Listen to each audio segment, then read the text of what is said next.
hikes with this. I use this leash at first. I mean, we do let him off leash a little bit there if there's no people around. And so I did a few times with this leash and he knows the trails, so he just like went way out, with extended the leash. And then I was able to get like 5 or 6 really good recalls that way. Okay. And then I let him off leash because there's no one around. And then we got a couple more that way, but I didn't want to do too many of those because remembered you had said don't rush it without the long leash. Yeah.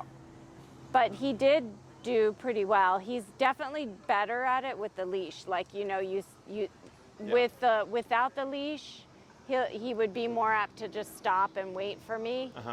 Like on the trail, he'd hear his name and he would just stop and wait, kind of. But he did do a few that were successful. But here, when we tried to do it at home in the park, it was just, we just did one, but it was like... Here, you mean? Yeah, here. Yeah. But he was in like the park, really it was slow. What? Any of the parks that we've tried, he's not, like, he'll be by my side, he'll be by his side. If I move away, he'll come. Well, he'll do the recall, but it's like super slow. There's like no urgency. There's just like... So I give it time to get more reps in. Once you feel like, okay, we've done plenty, and you're still kind of slow or sluggish, then I little by little bump the number. Because if you go from like 25, like what's his walking number? I usually do right around 25. 25? Okay. Yeah. So let's say the walking number was higher, like it was 60. But his recall number is 25. Sometimes clients will think like, well, let me just jump straight to the working number, and they'll go to 60. And the problem with that is now the dog becomes paranoid right away. Yeah. So you're going to be going incrementally up and up and up until eventually you find the magic number. Because where are you operating at right now for your recalls? Like 15, 18. Yeah, so still... That's what I've been doing low. for the recalls. I think when I was out on the trail, I put it up. I think I was like at 25. Okay. And then when if anybody came around, I put it up a little bit more when we saw people. And that makes sense just because there's more stimuli. Right. And I'm sorry, is this a place that he's been to before? Yeah. He's familiar with? So that's also part of it as well. Yeah. Right, where he like knows what goes on there. Yeah. He gets to play or whatever. Right. So all that makes sense. But like newer environments, this environment, ones that he's not so acclimated to, I would expect it to be lower. But then little by little, just bumping it up. Okay. The first thing would just be get him to explore. Okay. Okay. Yeah, that's what we've had trouble with. And even with my daughter's here now with her dog, and even with her dog as a distraction, he just wouldn't really go. As soon as this leash was on, he did the same thing. Yeah, like he just like sat by us. By the way, we found 2 he got like 2 hot spots, one on each side. Does that happen? Was he wet at any point? It's possible. Like we put it on when he was wet. Yeah. You mean? So, a couple of reasons. One, if you always put it on the same side. We've been No, switching it's it. on both sides. Yeah, it's on because both And you we've been rotate every switching hour and a it. half to 2 hours? We've been taking it off when it we take him in. Okay. We left it in Wisconsin. We might have left it on a little bit longer. Okay. Also possible, let's say it's raining. All this is waterproof. Right. Okay? Is what can happen is with the moisture, the body heat, and then like the collar, like just the heat, the warmth that comes from the collar itself, the dogs can develop hot spots. If you use the spray and you catch it early enough, it'll heal up, no what problem. What kind of spray? If you go to PetSmart or Petco, it's called Hot Spot Spray. Hot Spot Spray, okay. Yeah, it's like an antimicrobial Okay, I thing. just put like Neospore and stuff That on should it. also work. Yeah. I mean, it's better. It's like scabbed up now. Yeah, But the fur will grow back, everything goes back to normal. But it's not hurting him. No. Okay. With the moisture, what I recommend is instead of every hour and a half to 2 hours, every half an hour to an hour, you rotate. Oh, rotate it. Yeah. Yeah. Okay. Okay, so it's more frequent when the dog is going to be wet. So like for example, I had a client whose dog was playing with like other dogs at the park, and they were grabbing on the collar, like drool got in there and stuff like that. And then with the drool and then the hot spot, it got infected. But they also left it on for like 3 to 4 hours without moving it. Oh, okay. And I was like, yeah, all those things for sure. Why that happened? Okay. But yeah, so even if you're not clicking it, it can still make it. The pressure sores are. That's why I asked if you're rotating. Yeah.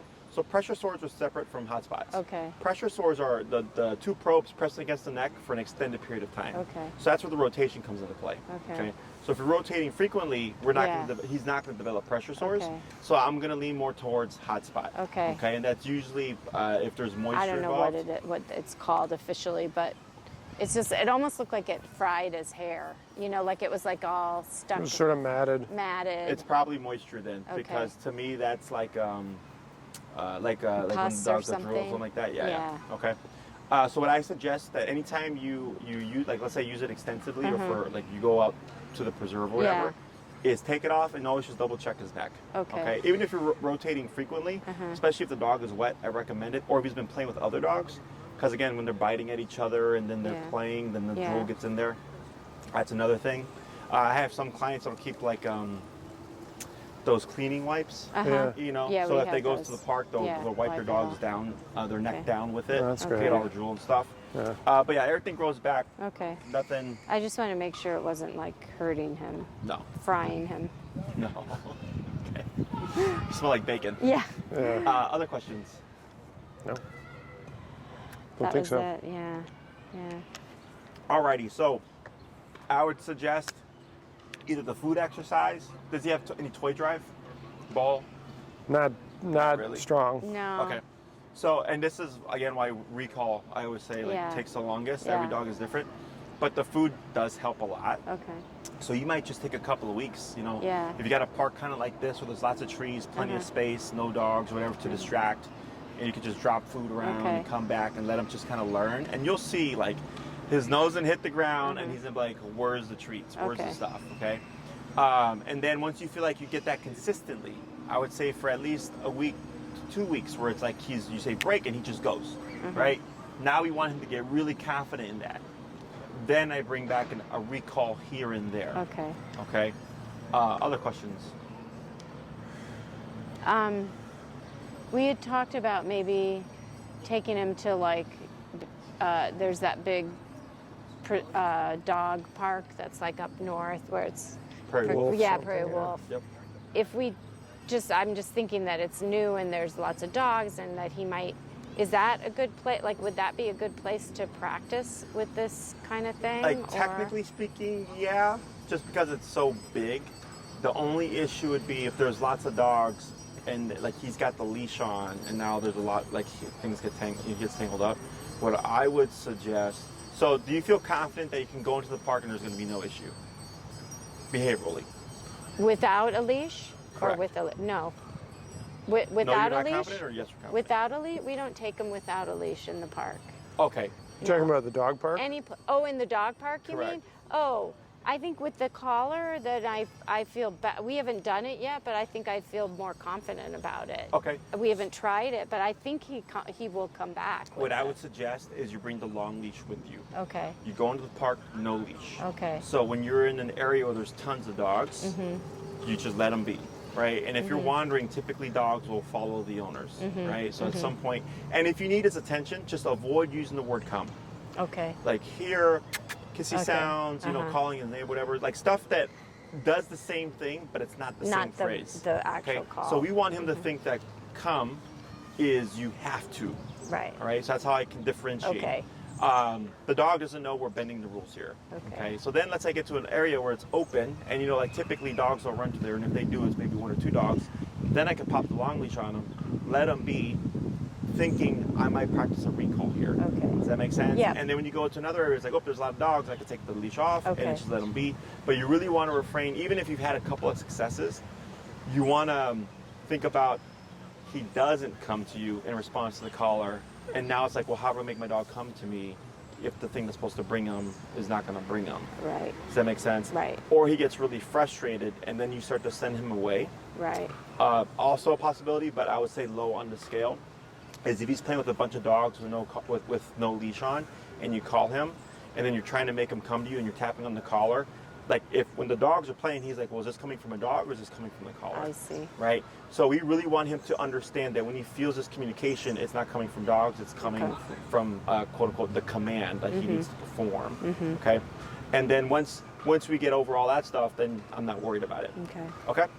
But yeah, I mean, it's going to take a while. Okay. It'd be nice if it was faster, but recall almost always takes a long time. Yeah. Okay? Okay. Other questions? So that just raised other questions in my mind. Yep. If we took him to the dog park and he gets overly aggressive, as he sometimes does, at least in other owners' eyes, Yep.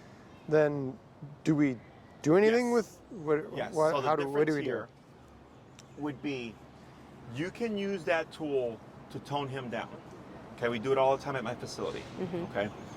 The difference is Good. if you're calling him from a group of dogs and he's not fully recall trained yet, you have to use that a lot. And if anything, bump it. Bump it, yeah. Now the dog gets frustrated and then he starts to think it's the dogs. Does that make sense? Now, if he's doing something that you disagree with, like getting a little bit too pushy or assertive in his play, and you tap him at a 25 one time to de-escalate, that's completely different than trying to pull him out and repeatedly tapping him for something he's not fully trained to do yet. Okay. Make sense? So I would take from that then, like, maybe if we tried this and we saw him, like, a typical behavior would be he looks real mouthy. Like, Yes. sometimes he'll get real mouthy Yes. or just, like, pushing too much on a dog. Yep. We could tap him once, put it higher, tap him once. I would do it your obedience number. I Oh, would do through 25. obedience of 25. I would do Okay, so 25. tap him once See what and happens. see what happens. Yes. And I mean, my inclination would be if it was a situation where we had to tap it more than once, we'd probably take him. We'd probably grab him and take him out instead of sit there How and tap him. receptive is he to 25? It gets his attention. If we move it up to 30, you definitely get his attention. Are you at 25 right now?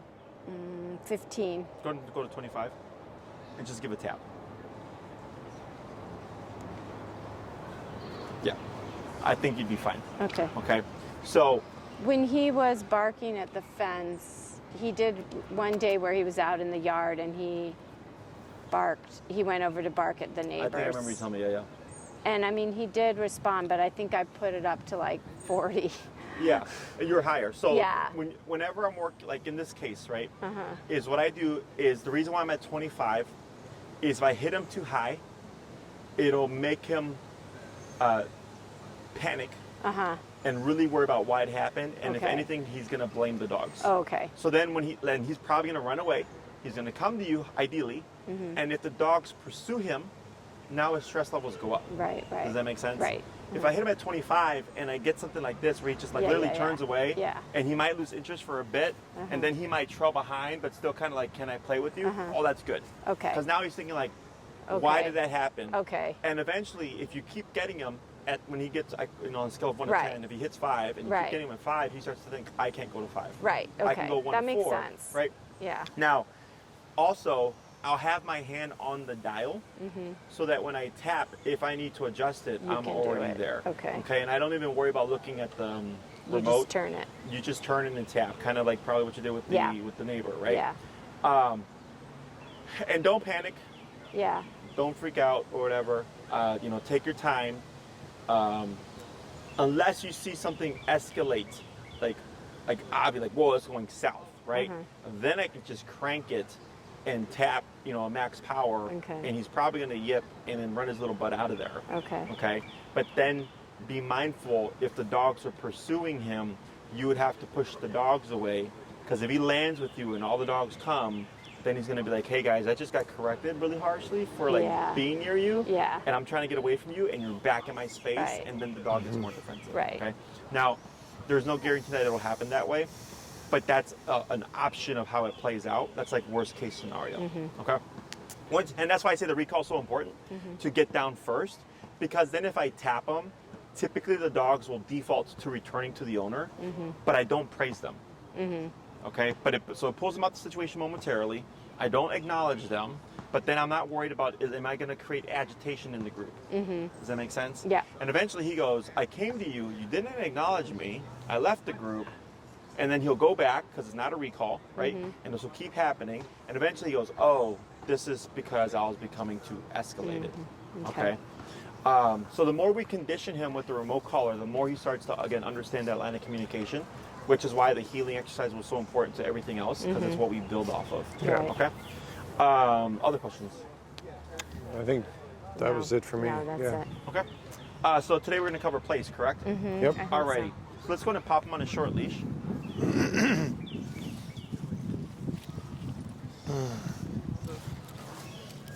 Okay, buddy. Wait. Okay. Okay. that Do you good guys with have it? a concept of place command? Yeah, I mean, he's not too bad without doing much.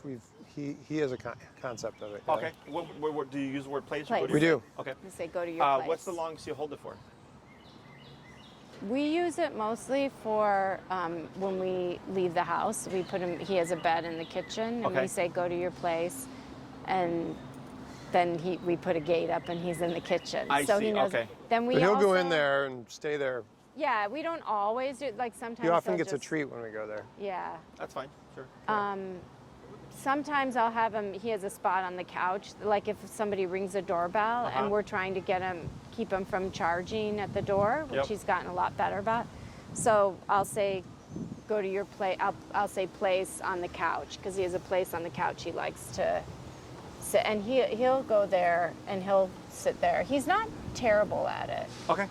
So, I would change if you're using like go to your place when it's like he goes to his bed behind the gate or whatever. Right. I would phrase that differently. Okay. Because place is a it's strict in the sense that once he goes to the bed, he's not allowed to leave it. Right. Okay. Okay. So in that sense, obviously, if you're leaving, he's gonna get up and leave the object. At Yeah. some Yeah. point. Yeah. That makes Yeah. sense. It's Yeah. usually as soon as we pick up the gate. Yeah, he gets Sure. up Yeah. because he's afraid of terrified the of gate. He's the afraid of the gate, Sure. so he leaves his bed because the gate is kind of close to his bed. Sure, so. sure, yeah. So, I'm afraid I would find like go to your room or something Oh, like that, okay. right? But the place, or you Maybe can we use should go to your, just say kitchen. Maybe or you we say should- bed, kitchen, Or bed. whatever your Bed, phrase is go to going to your be bed. for Yeah. either thing, Okay. just so he understands. So, like for instance, the word stay and the word wait. A lot of people use wait and stay interchangeably, I do. but wait, when you're a dog trainer, Uh-huh. is usually momentary. Stay is permanent. Yeah. Right? So if I told a dog to stay and he was in a sitting position, that dog would have to stay in that position until released. But if I'm leaving the door or going outside, I go wait because I don't want you to walk through Right. behind me or whatever. It's momentary. So it's just holding the dog. And once I close the door, obviously they're going to do something else. Right. Right? Right. So the importance of all this stuff is the dog doesn't know by definition what these things Right, are. Right. right. But the consistency of the application of the words and how we reinforce it helps the dog understand, oh, when I hear the word stay, that's permanent. When I hear wait, temporary, right? When I hear place, go to this object, don't move, kitchen, I can go to this object as a reference point, but when they leave, I'm free to get up. Yeah. Okay? So little things like that. Yeah. And you don't think it's not, because I mean, we've been using go to your place for the kitchen for 3 years. Like, do you Sure. it's okay? I mean, you can call he'll- this bed. Oh, You okay. can call this whatever you'd like. Oh, okay. Yeah, I have no issue with it. So if you want to Okay. use a different So we could different use a phrase- different term for this. Correct. And that maybe that's what we should do is like call it spot or something like Yeah. that. I've had Yeah. people call it climb. I've had people call it spot, bed, Okay. mat. I mean, you can Mat, call it uh-huh. refrigerator for all I care. Okay. The dog doesn't know at the end of the day. Because Yeah. this will be a new thing for him Correct. for this. Correct. So maybe we should have a different Spot. word. I like spot. Spot. All righty. Okay. Let's go and Personally. bring him on over. That's fine.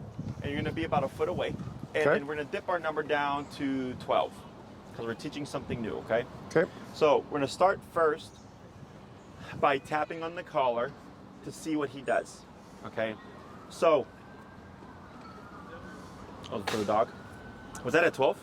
It's 12. Let's go down to 8.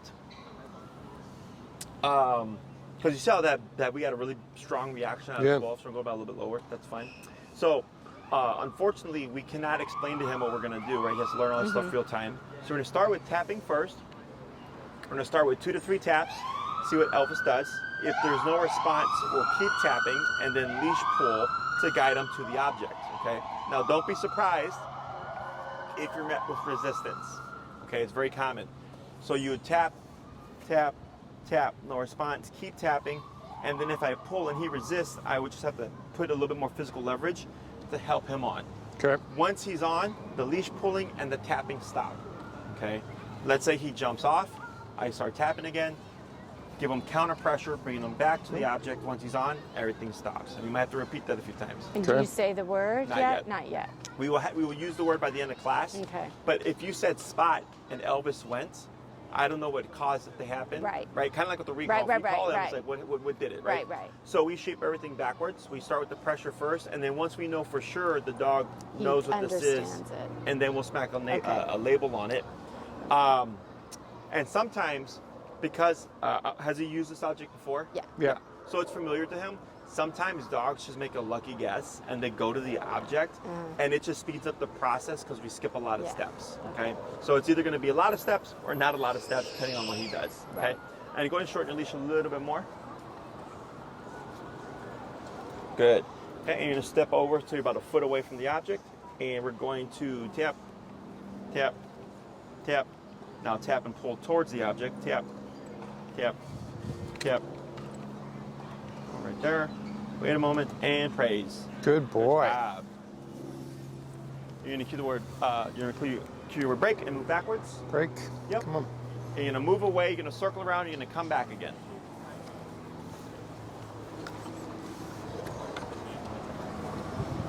This way. Good. Hold right there. And tap, tap, tap, tap and pull. Tap, tap, and then forward. Tap, tap. Relax. Praise. Good boy. Good. Break and backwards. Break. Good. 3 more.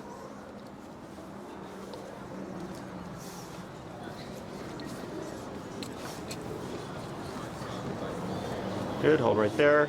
And tap, tap, tap, tap and pull. Tap. Hold right there. Praise. Good boy. Go ahead and bump it. Let's go to 11. 2 more. Did you break him? Break. Oh, yeah, I didn't tell him. There. And tap, tap.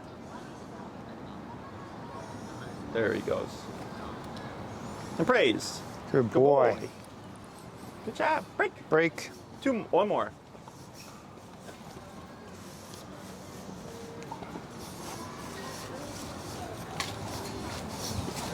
Good. Hold right there. And tap, tap, tap, tap and pull. Tap. Good. Hold right there.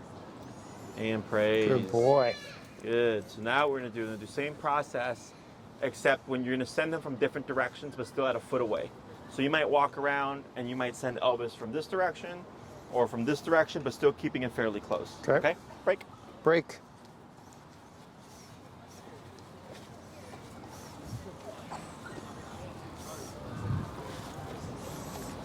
And hold. And tap. Tap. Tap. Tap and pull. Tap. Good. Praise. Good boy. Atta boy. Break. Break. Good. 4 more.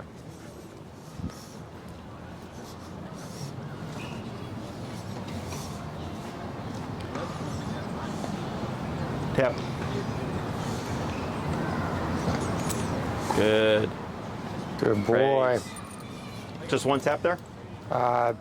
2 or 3. 2. Break. 2 before he started moving toward it. Gotcha. Break, break. Break. 3 more.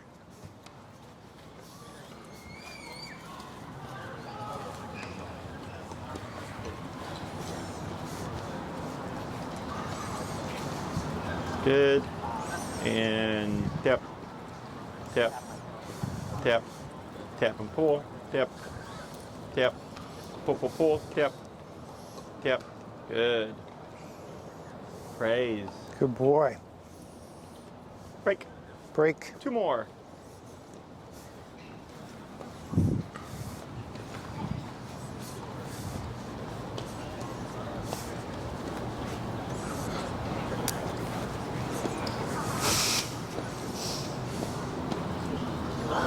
Tap. Tap. There he goes. Good. Good boy. Praise. Atta boy. Good Good job. boy. Break. Break. Last one.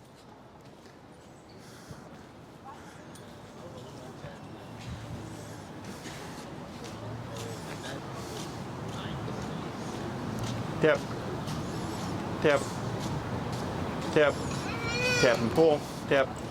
Good. Hold right there. Good. Good boy. And we're not going to release them. We're going to keep them there, okay? Good. So there was a couple where it was like 1 or 2 taps, and he kind of went a straight shot there, and there was a few where he was questioning it, right? All that stuff is normal. So when we want a dog to pick up on a concept more quickly, we do it repeatedly, right? So like with the heel, it's easy because you walk every day. Yeah. Recall, it would be nice if we could do it the same way, but because of the apprehension, we can't. But here with the place command, because we're sending them away from us, we can, okay? So first we started with 5 from the same direction, right? Yeah. And then we did 5 very close but different directions, right? So we're progressively making this a little bit harder. What we're looking for is when I give 1 tap, Elvis just starts to go. He goes, oh, I felt that, it means to go to this object, okay? So dogs see the world in pictures, and that's what helps them define what the e-collar means with the net given moment, okay? So if you're walking with Elvis and you're in a heel, you know, you're to his right, let's say you come to a stop, what should he do? Sit. Right, you should automatically sit. So the world looks a specific way. He forgets to sit, you tap on the collar, he goes, oh yeah, the world is supposed to look like this, okay? When you're doing a recall, he's a distance of you, right? You tap on the collar, he goes, oh, mom and dad are 30, 40 feet away. The collar means to do this, right? Now we have an object. So most likely, like in the home, if you were to tap the collar, he'd probably run to his bed once you start to condition this in the home, even without words, because he's thinking the only thing that I do in the house with the collar is go to the bed. Okay. Does that make sense? Yeah. So he's learning by association, or he's learning by the picture. So, or when he sees the object, so let's say you decide to bring your placemat to the park and like have a picnic or something, and you plop it down and you were to tap on it and you forget to give the command, he go, oh, my bed is here. So it probably means to do this because I'm not 30 feet from you. Right. I'm not at your side, Right. but I see that object. Does that make sense? Yeah. So that's how dogs interpret everything. Okay. So as we start to stack on more things, that's what things can get more complicated for them because we're having to define what that sensation means, which does not change depending on the cue itself or the picture of life at the moment. Yeah, Make sense? because it looked like he was. Yeah, going He to his just side. wanted to go to your side and Yes. sit, like Yeah. like a stop and Yes. heel. So that's why we do the leash Yeah, pressure. yeah. To help direct the dog on where to go. So similar to the recall, especially when I work with couples, I'll see the dog hugging next to the other person. So that's why we have the long leash to pull them to say, nope, you want to do this instead, until they start to understand that there's another option within that moment. Okay. So what we're training here is what I like to call the send. So for the place command or for spot command, there's the send and then the stay. Okay. Send is tap, I go to this object. And then stay obviously is don't get off of the object. Okay. So when we're doing the sending exercise, spot, break, 3 to 5 minutes, 1 to 2 times a day. Okay. Because it's redundant, it tends to get frustrating for dogs. But we need it to practice it in that way so he understands the concept of tap means go to the spot. Okay. So in order for us to get there faster, we need to do more reps. So it's usually 3 to 5 minutes, 1, maybe 2 times a day. Okay. Once you see that he's got it down, and you're like, yeah, if I tap on the collar, he goes straight to the object. There's no doubt about it. Then they go, you no longer need to practice the exercise. You simply apply it during your daily activities with him. Okay. Because you've essentially accomplished what you needed, which was this means go there. Okay. For the stationary part of this, you can practice this whenever you're not going to be moving for any period of time. So if you're going to be watching TV, eating, reading a book, working from home, anytime that you're going to be stationary for a bit, you can practice the spot command with the intention of keeping them for a period of time. Okay. The period of time, you decide. You can do 30 minutes, you can do 2 hours, you can do an hour and a half, what have you, it doesn't matter. But what I recommend is thinking about where would you apply this command in life. The most common times are usually when guests come over or if you go to a restaurant. Okay, those are the 2 most common places people tend to apply the place command. Okay, so if you want to apply this at a restaurant, for example, and eating is like an hour and a half to 2, maybe 2.5 hours, right? Is you want to practice in the home an hour and a half to 2.5 hours at least 2 to 3 times a week. Okay, because then you have, so you're already hitting the target of what it would be like at a restaurant but you're doing so in a more controlled environment so that he gets used to what he used to staying put for a period of time. So when you go to the restaurant, at least he's capable of doing it. It's just a matter of dealing with the distractions that are going to be there at that given time. Does that make sense? Yeah. Yep. So it's going to be at least that much easier because he's like, oh, I've done this before. I can be here for 2 hours. But now there's like a waiter that's cooing at me, and then there's a dog at 2 tables down. Okay. So when it comes to practicing stationary stuff, there's no limitations really because it's not redundant. Okay. Because it's literally just go there, don't get off. So he wouldn't feel the collar turn on again unless he tried to attempt to get off the object. And once he tried to get off, we just tap him. You would tap on the collar. We would not repeat the command. Okay. Okay. Even if we have the word, we would not repeat it. Okay. So in order for him to learn not to get off, he technically has to attempt the behavior, be met with a consequence, decide to go back to the object, and then consequence goes away. So then he thinks, okay, I was on here for a period of time, I got bored, I decided to get off, the thing I don't like turned on, I went back on the object, the thing I don't like went away. Maybe I shouldn't try to get off. Does that make sense? So if we're doing positive reinforcement training, you can lure the dog there and you can reward them for being there, but there's no punisher or correction for getting off. And if anything, you have to re-lure the dog and reward them. So sometimes dogs learn, well, if I jump off, you'll bring me back, I'm going to get another treat. Right. Yes. Okay. So the reason why we had to teach it how we just did is we always have to teach the dog through pressure how to turn it off. Okay, so like right now, because he knows heel, right? Like you said, you saw him kind of favoring this side. Right. So we kept tapping, we're like, oh, that's incorrect, bud. And then we used the leash pull to give him direction, and then he went, he goes, so you know what? I was sitting by you, which is what I normally do outside, right? That's not working. I feel directional pressure. I go to this object, and then everything turned off. He starts to make those dots, connect those dots. So then in the future, if he does try to get off, when I tap him, I would expect him to go right back on again.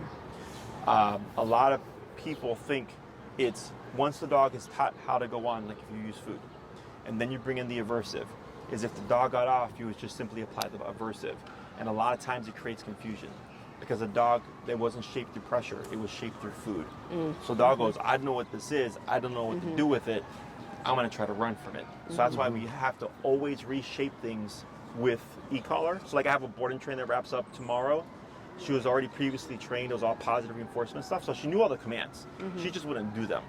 So I layered e-collar, and as soon as I layered in the e-collar, she was very snappy on everything. So she knew what to do, there was just no aversive. But I had to reshape everything using the e-collar. It was just faster because the dog had a concept of what to do. Does that make sense? Yeah. So, questions on any of this stuff so far? So right now I've been talking for about 5 to 8 minutes, and Elvis is just hanging out, okay? Now if you look at the way he's positioned, like he's fully on the object, he's able to look around, this is all completely fine. So on the place command, it's the most lenient of the stationary commands. He can sit, stand, lay down, chew on a bone, play with a toy, I don't care, he just cannot get off, okay? So if we were to start to see him, for example, one paw going like that, and the next paw, and then the head, and the next paw, now we start to see the brain is pressing the boundary. That's where you would correct. Okay. You don't have to actively wait for the dog to step off. If you can see the thought process happening, you could do it right there. So kind of like with the reactivity, if there's looking and you see intention in that look, you can correct right there. We don't have to wait for the outburst to happen. Right. Okay? And ideally, that's the best approach because then the dog thinks, I can't even think about it. Right. Make sense? Right. So, there's no limitation in terms of like the size of the object. It just has to be a clear perimeter. Okay, so this is very obvious. You have like this white dog bed and then the green grass, right? I've had clients use dog beds, ottomans. I've had clients take a sheet and cover like a cushion of a couch to differentiate it from the rest of the couch, a chair. I had a person that used a really big area rug, and he was like, could this be placed? I said, sure. It's just really large that your dog can walk around and all that stuff, but it was an area rug on a wood floor. So I was like, your dog just cannot step on the wood floor. Does that make sense? So as long as there's some clear perimeter, it's perfectly fine. I had another client that they had a St. Bernard that chewed up his dog bed, and I guess it was super expensive, so they didn't want to buy a new one. So what they did was they picked the corner of a room and they put painter's tape and they made a little shape. Place. So you had the walls and then the painter's tape. And they said, could that be placed? I said, sure. I was like, because there's a defining perimeter. Right. Even though there's nothing for him to go to or step on, Right. there's the perimeter. Right. And that was their place for their dog. Okay. So the spot or place command is very versatile. You can have more than one object be tied to the word spot. Dogs learn by association. So if you have a dog bed in the living room, a dog bed in the bedroom, and then maybe one in the kitchen. If you're in the kitchen and you said spot, he'd go to the one in the kitchen. I highly doubt he'd go to one in the living room. Does that make sense? Unless you taught him how to do so, dogs tend to go to the nearest thing. But since we use the kitchen, his bed in the kitchen as sort of his As his place. place while we're gone, is that confusing to then have him use that as a spot also? Because the context is different. Okay. One would be go to place, right? Right. You put your gate up, you Right. leave, and versus I'm in the kitchen and I say spot. Oh, I see. Yeah. Okay. So the dog, remember, he's seen Right. the Okay. way life looks like. He's like, Right, hey, you right. tell me to go here, but you're still here. Okay. Typically, you leave, right? So even though it could be with the same object, he will learn that the rules are different, pending the context or the Okay. phrase that you're giving. Okay. Okay. Other questions? I think here. Oh, so yeah, so you can have an object in each room you would use it in, or some clients like to have one object that they move from room to room, or you can have one central spot in the home. So like if you wanted his dog bed, for example, in the kitchen, and no matter where you were in the home, when you said spot, you always wanted him to go to the kitchen, you could do so. You would just have to train him how to go there from a further and further distance until eventually you could send him from the living room and the bedroom and all that Right. stuff. So that would require the most work. You can have multiple spots in one room. You just have to differentiate them somehow. So if you have his dog bed and like maybe a section of the couch, you can have spot or couch, or you can say spot and spot, but where you're pointing is actually what's helping him differentiate on where he needs to go. Okay. Most common two are one object that gets moved around and or an object in each room that we would send the dog to place. Okay. Questions on that? This isn't the object you would use at home, I'm assuming? I This mean, one's in the car. we use usually. it in the car. Okay. But we could, you know. No, so the reason why I ask is because when you go home, you'll have to repeat this exercise with the object you would use. Okay, so dogs don't differentiate very well. Right, Or right. not generalize very well. I mean, okay? we could just use this. Or you like, and then I've had clients that'll keep like this or like a towel in their car, and that's the one that they'll use for like restaurants and stuff Right. because it doesn't take up a lot I of mean, space. we don't and it's take him to convenient. restaurants much because he's a. Because we live in nervous- Evanston, we and live in- Evanston yeah. is There's not impossible very with many restaurants and dogs. And he's also very nervous. So, you know, he typically, when we have, he's pretty much just sits under the table the whole time anyway. Sure. Like it's not ever been an issue. He's down there kind of shaking most of the time. I see. Sure. If you're going to be using this for like when guests come over, I always recommend 30 minutes prior, you already place the dog. Put him in the spot. Okay, so if your guest is coming at 5:30, 5 o'clock, he's already on place. Okay, initially you have your leash on and everything. It would be easiest if you do like a tag team. One person has a remote and the leash, and the other person goes to address the door. Okay, so you'd be exactly like this. Right. Your arm is relaxed, the leash is relaxed. If there's any tension, you're not gonna try to restrain him. You're simply anchoring, but then using the remote to get him to correct himself, and if needed, directional pressure. But I'm not keep trying to him on restrain the the dog. right. Okay. So then he starts to learn. Okay, guest comes over. I can try to greet them or whatever, but this is going to happen, and then I stay in my spot. Nothing happens, right? And you keep repeating that, and eventually you'll see where he might be excited and like wiggly and stuff to see your guest. Is he excited or territorial when guests come over? He's Sometimes excited he barks, mostly. but mostly excited. Okay, so the He- bark is an alert bark. Yeah, bark until he sees who they are, Yes. kind of, and then he's excited. Shifts. Yeah, Yep. and then he's in between their legs. And, Yes. Yeah. So that's normal. So what you most likely see is same but contained. He tries to get off, you correct, he goes back. Don't be surprised if your number goes higher than usual because of the situation. I'm okay with him being excited and stuff, like he might be wiggly and everything, but I don't want him breaking off the object and or barking then in response. Okay, because now he's thinking, well, if I can't greet you and be all wiggly with you and I have to contain myself physically, then I'm going to outlet all that excitement through barking. Okay, I correct that as well. So if he barks on place and I correct him, chances are we're going to create confusion. He's going to get off. Then I correct him for getting off. Then he gets back on again. He might bark again. I correct him for barking. He gets off again. I correct him for getting off. Typically by the 3rd to 5th rep of correcting him for barking and making that mistake, he starts to associate, okay, that tap isn't for being, because the dog gets confused. They think that they're being tapped for being on place. Okay? But when you correct him for getting off and he goes back, he starts to think like, well, every time I get off place, this happens. Every time I bark, it also happens. So I'm going to stay on place but not bark. And then he starts to understand that the tap itself was for the barking, not for being on the object. Make sense? Yep. Questions? Don't think so. Nope. All right, so let's go to shift handlers. We're going to do the same process. I did not say So anything. tap. He just got up. Yep, Tap. so tap. And then move forward, tap. Tap. Hold right there. Good. So we don't, and we don't have the word place yet Yeah. or spot. But Right. even if we did, we wouldn't cue the word spot because we're teaching them. Once we've placed you here, it's You don't in effect. leave. You don't leave, and if you do, there's an automatic correction. Only way to avoid that correction is don't get off. Okay. Okay. So go into cue break, Break. backwards. Break. Good. And you're gonna do the same concept, except I'm gonna have you send Elvis from about 2 to 3 feet away, so a little bit further. Okay.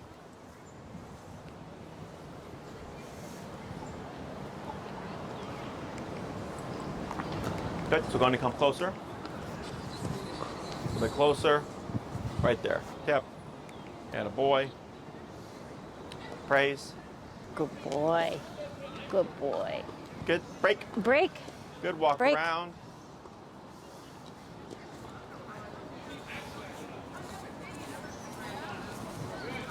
Just going to bring him closer.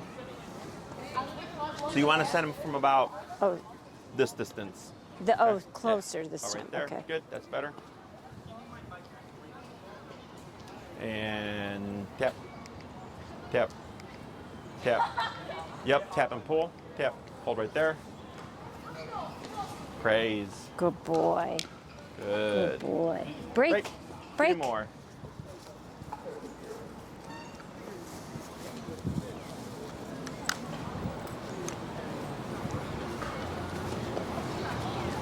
And tap, tap, tap. Hold right there. Good. Praise. Good boy. Good Two boy. more. Break. Break. Good boy. Going to walk around, different direction.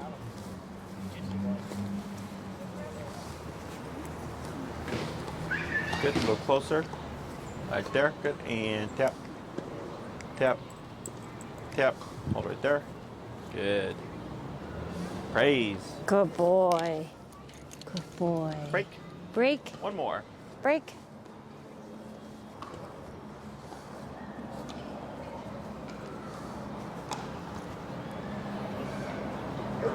Tap. Praise. Good boy. I'm gonna pause One right tap. there. Okay. So when I do exercises like this, I like to go in reps of 5. Okay. Okay. 1, because it's easy for the owner to keep track of, right? So a 5 or 4 out of 5 would be passing. Anything less would be failing, right? So like let's say as you're progressing and you want to maybe advance his training, and you get to the point where like you're trying to send him from 6 feet, okay?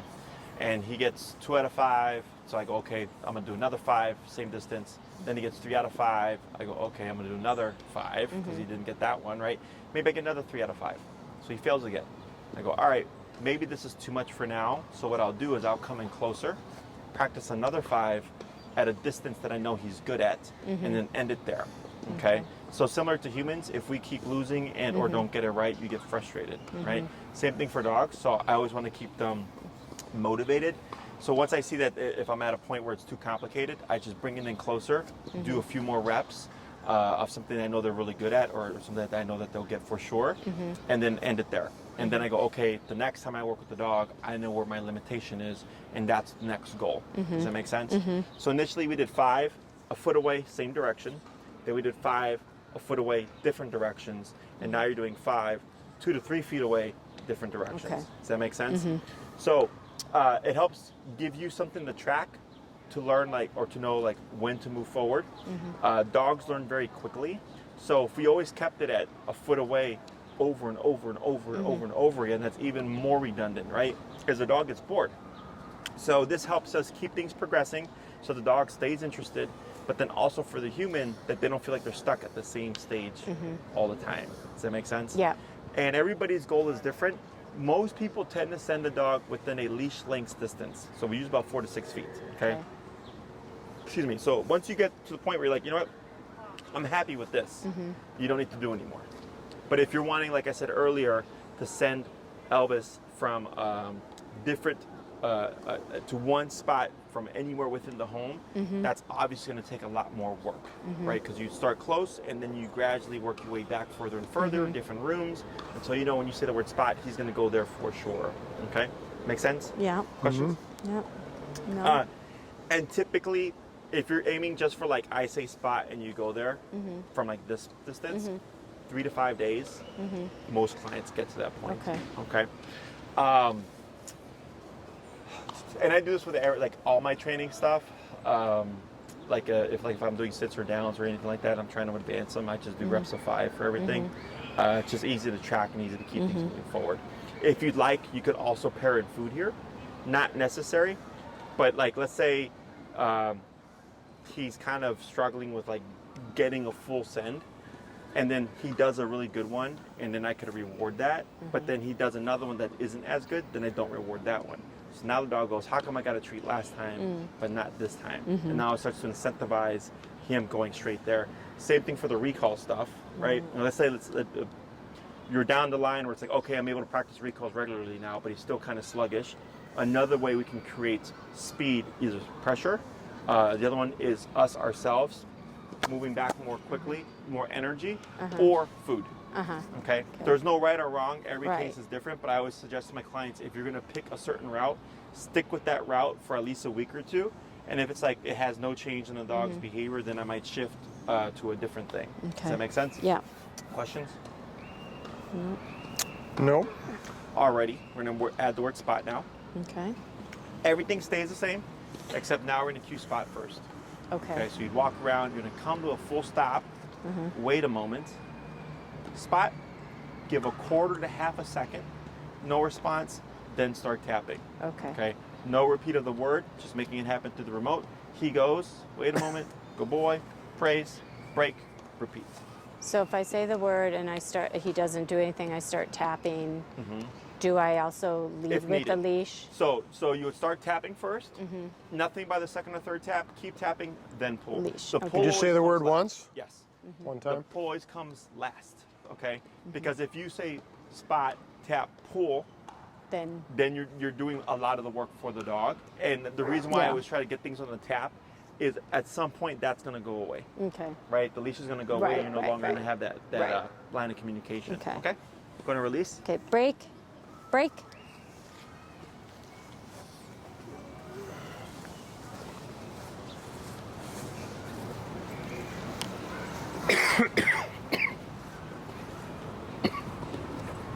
Yep. Good job.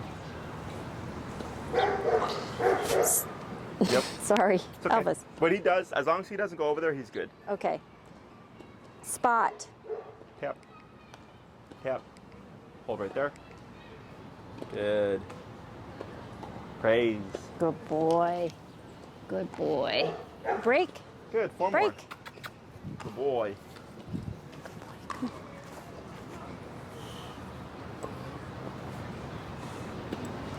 Spot. Nothing there. Good. That was no Praise. tap. There's no tap? No tap. He went. He responded right away. Yeah. Break. Break.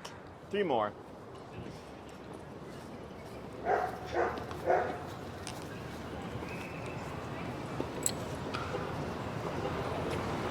Good. Wait a moment. Spot. Tap. Hold. There he goes.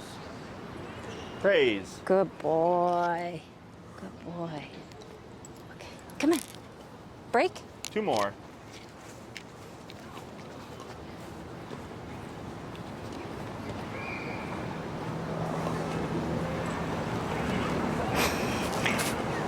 Spot.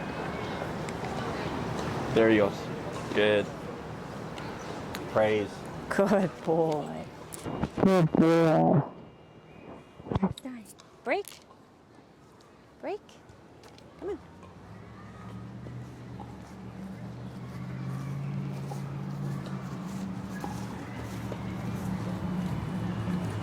Good job. Yep. Spot. Yep. Right there. Good. And praise. Good Pause boy. right there. So you see how you said spot? Yeah. There was no response, you tapped, and then he started to go. That's what we're looking for. Okay. Okay? So we shaped the behavior first, and then we started to sync it with the phrase. Okay? Otherwise, if you were to say, if you were still in the process of like trying to shape it and you said spot, spot becomes like all this struggle. And I want spot to come in right when the dog has a good concept of, when I feel this, I go here. So those last 5 that you did were pretty good. There was 2, I think, that he went no tap. Yeah. Right? Yeah. And then the other's like a tap or 2. Right. Okay. So once you start to see every time you say spot, he just goes. No problem, no tap, no problem. Right? I go, great. You have a good concept of it. Don't need to drill this out anymore. Okay. Questions on any of this? No. No. With the perimeter stuff. So once he's there, we don't use the word stay or anything. Correct. Yes. Oh, Stay is okay. implied. Okay. So the way we create the implication of stay is, so let's say you're going to watch TV, right? And you go, you know what? We're going to do 2 hours. You bring the dog bed next to you, place or spot him, keep the leash on. You can step on the leash or put the leash over the couch arm, watch TV. 30 minutes in, he's like, I'm bored, tries to get off. You tap the collar. Ideally, he would just go back. If not, you have your leash to give direction if needed. Okay. Okay? But He don't goes say back. the word again. Correct. You go back to watching TV. 45 minutes later, he tries it again. You tap him. He goes back, right? As he's thinking, all right, you told me spot, I go here. Time goes by. I decide I'm done. I go. I'm met with the correction. That's how we create implied stay. Okay. Okay. So dogs learn best by having a negative consequence attached to a decision. But that's why we had to shape it through pressure first. So that this way, when he gets off, when I tap him, he goes, oh yeah, I'm supposed to be doing this. Like it's going to send him back to what he was doing. Right. Okay. If the dog has no concept, it, if anything, would push him off of the object. Okay. Okay. So finding places to practice this. Like I said, eating, watching TV, reading, being on your phone. Anytime you're like, you know what, I'm going to be still for a bit, I can practice spot, right? You could do it in your office. And there's no, like you could do an hour in the morning, Yeah. you could do 30 minutes during lunch, you could do 3 hours before bed, all within the same day because it's not redundant. Right. Okay, dogs sleep 16 to 20 hours a day. You're just picking where he might do it for a few of that, for a few of those hours. Okay, I suggest at least once a day. You don't always have to do 2 hours every day, but at least once a day, Do a trying to long practice it. Extended times, at least 2 to 3 times a week. Okay. Okay, especially if you know, like, okay, yeah, we definitely want to apply this like when guests come over or whatever. Okay, and again, just thinking to yourselves, where would we apply this, and what's the longest we would need them to hold it for? Okay, and then just on 2 to 3 times a week, trying to practice up in that range, and then everything else is as needed. Once you feel like he's mastered it, don't just like do away with it. I still recommend practicing at least once a day, or at bare minimum 2 to 3 times a week. Okay. So what happens is clients teach this, it's super easy, and then they won't do anything for like the winter time or whatever, and they come the springtime, summertime, they want to take their dog to a restaurant and they've not practiced this. Then they go to the restaurant and it's not fun. Right. Because the dog's not done it for such Right. a long time. They've kind of forgotten it to a Right. degree. So the concept of if you don't use it, you lose it, kind of applies in the sense that the dog is sloppier, less reliable, and they don't understand or associate the word as well because they've not heard it in months. Okay, so if you're using it at least 2 to 3 times a week, regularly, it's going to keep it functional. I suggest at least once a day, bare minimum 2 to 3 times a week. Okay. Okay, so whenever we teach something, I tell everybody, find at least one time a day you can use this command if possible.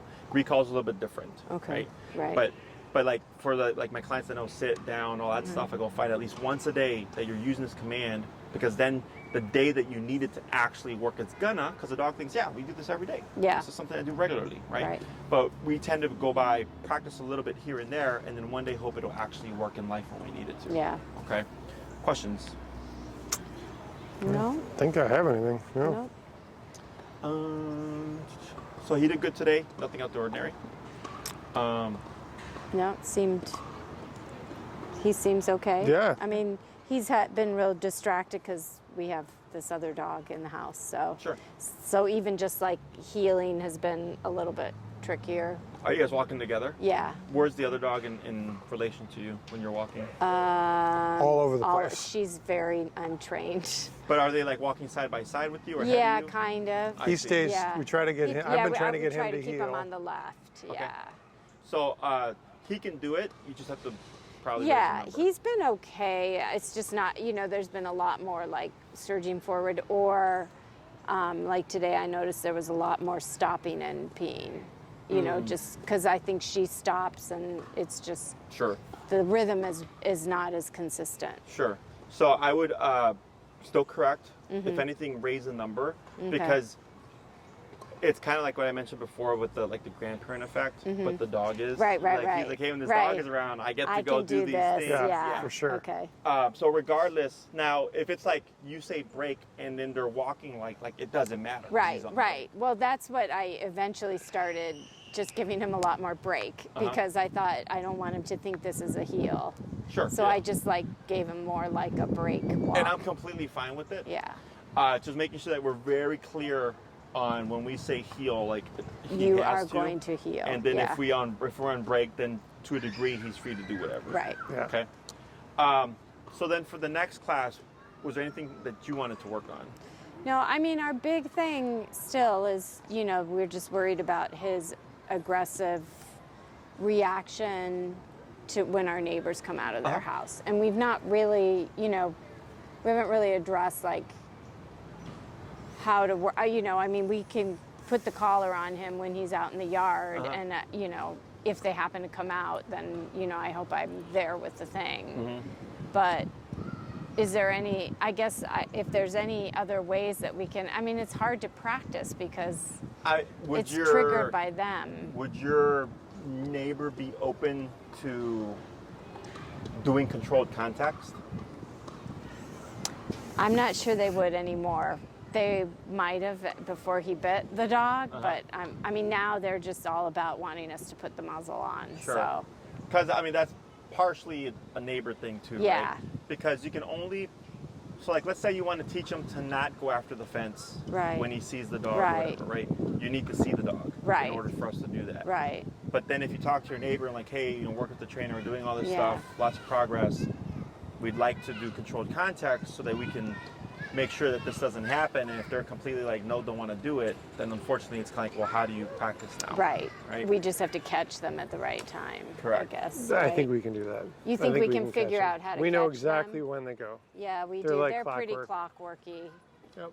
Okay. And Maybe what I we would could just suggest try too, that. because that's going to be controlled context, is Yeah. have them on the long leash. Okay. It gives you that much more leverage. Okay. Okay. So another thing that I do for fence fighting stuff is if he gets to the fence, right, and he barks, and even if you pull him away with the collar, to a degree he's reinforced because he made it to the target. Right. He's at the fence. So what I'll do is if the fence is 15 feet away, I might only give him 12 feet of slack. So he can't get all the way. Yes, so Yeah, he can that attempt makes it, sense. but he's not reinforced because he doesn't hit the fence. Right. Okay. So now he's like, he thinks he's trying to, but for whatever reason he can't. Plus Right. the collar is turning on, and he goes, you know what? This kind of sucks, right? Yeah. I'm not getting what I want. This thing is Yeah. turned on. It's high up on the levels or whatever. Yeah. He's gonna back off. Okay. Now, does the other dog? Is it indifferent or does it also fence fight? It barks, but it's not. They always have their dog is always on a leash because Okay. they don't have a fence. I I mean, the fence I is see. only on our side. I see. So their dogs come out on a leash with them, and their dog will bark. Right? Yep. I mean, Yep. It's The other not day, he's had a couple of encounters with them when I've walked him far in the off, last couple of right. days, across the street. okay. And one day their dog started barking and he didn't react at all. So that was And we had progress. We had last night where he whined, like we could see them up ahead, and he was, and I was Correct them. correcting. Yeah. How many taps to correct them? I don't. It was a few. I mean, he got a few. They weren't really strong, but Okay. they were enough that he, did that. But then he whined again. Yeah, I'd go up on there too. Okay. So the general goal is by the third tap, I want it done. Done. Yeah, Okay. ideally by the first or second. Yeah. Third is the max, and then Okay. for sure if I have to go above 3, I know I need Okay. to bump it. Okay. And there's no rush, especially if it's like the dog's walking on a leash and it's like we have controlled. That's why controlled context is nice, because we're not in a rush. But if you're outside organically and you're doing something in your yard and they bring their dog out and he just goes, and now Right. you're like, shit. I gotta That's get what done now. happens a lot. Yes. But it's not a issue as long as he's inside the fence, except that it's barking and it's reinforcing that it's okay for him to do it. Right. And if you come in, like I would have, if I'm outside in the yard and I know the only thing I'm going to have to correct them for is that behavior, I'm already preemptively hired. Okay. So you're not having to waste time Right, dialing it okay. up. So he just thinks I bark and it's already 70. Like there is Okay. no 25, 30, 35 if he's off leash or whatever. Mm-hmm. Now, if they bring their dog out and we want to do controlled context, the reason why I would go low to high is so I can get the exact number. Right. But then I know for next time, oh, it was 85. Right. And now I just go to 85 Right. as opposed to trying to figure it out within the moment. Okay.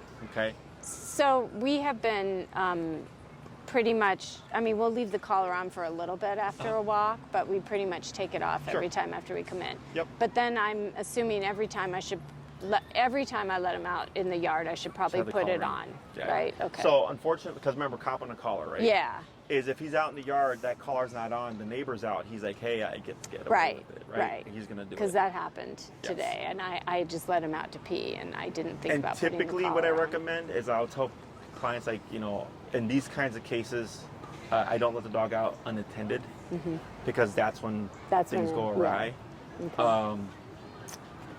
And this comes like because I lived in Texas for a short while, and like people's dogs would get stolen from the yards. Uh-huh. So people always tell me like, how do I avoid? I'm like, go outside with your dog, Yeah, then yeah. like never unattended, or they would dig and get out the yard, stuff like Yeah, that, yeah. So yeah, it's just one of those things where unless you know 100% that your neighbor is not home or out of Right, town or whatever, right. I wouldn't gamble. Okay, Just because of where they're at in their concern. yeah, Like I feel like Yep. you're putting yourself in a bad situation if it's like you let the dog out and then something happens and then they're going to come at you even more because Right. the dog was unattended. okay. Yep. You've already taken a big first step, which is re-collar training your dog. You have the ability to now stop him. So if you're consistent with, I have my collar on my dog when he's outside in the yard, but then I'm also there with him, the exposure to risk is far less. Now, if you could do controlled context to establish a foundation, even better. We probably could have if we had started this before the bite. Yeah. We But tried it. We did try. We tried with our, we did try with the training, a little bit of training we did before. And I mean, it did work a little bit, but we didn't have the collar. I see. We were just saying leave it. I see, sure. We were just doing leave it and come, and and it took a while, but he would eventually come. Didn't she walk him like 3 or 4 times out the door Yep. that one day? We just did it one day when we happened to have a trainer there, and she happened to come out, and he I said, see. "Hey, would you do it again?" Sure. But it wasn't, we didn't have, it wasn't enough for him. I Sure. think. No, definitely not. Yeah. Yeah. And it didn't The- have this stimulus. Yeah. Other thing that you could do is put a barrier. So like you have a gate to the yard, correct? Yep. Is you can put a barrier to where he can't cross that unless you tell him break. So what we do is, I walk through the gate, he goes, I stop, I start remoting until he backs out, like backs back inside, and I keep repeating that, and eventually you're gonna walk through the gate and he's gonna hang back. It's almost like an electric fence. Yes. Okay, you can do that as well. The only issue is it's like it's an extra boundary, but if he were to go back in that mindset of territorial behavior, chances are he's just gonna He's blow just gonna past go it back anyways. there. Yeah. But it's kind of like you're doing it. It's like better than nothing, Yeah. and hoping that it does kick in. Right. But yeah, if you're out there and you're always just kind of in control of that situation, your exposure to Right. risk is far less. Right. Okay. The neighbor part can't really help too much there. Yeah, yeah. If they're not willing to Right, work right, with you. right. So, Yeah. Okay. Yeah. Other questions? I don't have No, anything I else. think that's No, it. this is good. So I don't know about next week. We don't have anything else on the calendar yet. We have 2 more with Oh, you, that's right. and we Yeah. Our schedules just got No worries. It's a messy little crazy for the next couple weeks. It's Is fine it because a I'm out of prob- town this coming Monday. Oh, okay. okay. So what you can do is practice this stuff. Mm-hmm. You got plenty to practice. Once we get recall in, I tell people that it really doesn't matter. Yeah. Because recall takes so long anyways. Mm-hmm. Is look at your calendars, schedule something when you have time. There's no rush. Okay. It might be later in September if that's okay. That's fine. Okay. As long as we know ahead of time, it's not a big Okay. deal. Because then Tina can just adjust my calendar Okay. accordingly. Okay. Okay. Yeah, So we're when- not on a regular every week thing anyhow. We've been, because our Yeah, yeah. schedules are nuts. Yeah. So, Yeah. but yeah, great. We have a Okay. lot to work on Yeah, between we now do. and In the next one. meantime, So that's if great. there's anything that pops up, just shoot me an email. Yeah. Okay. Okay. And then even after your program, I always tell my clients.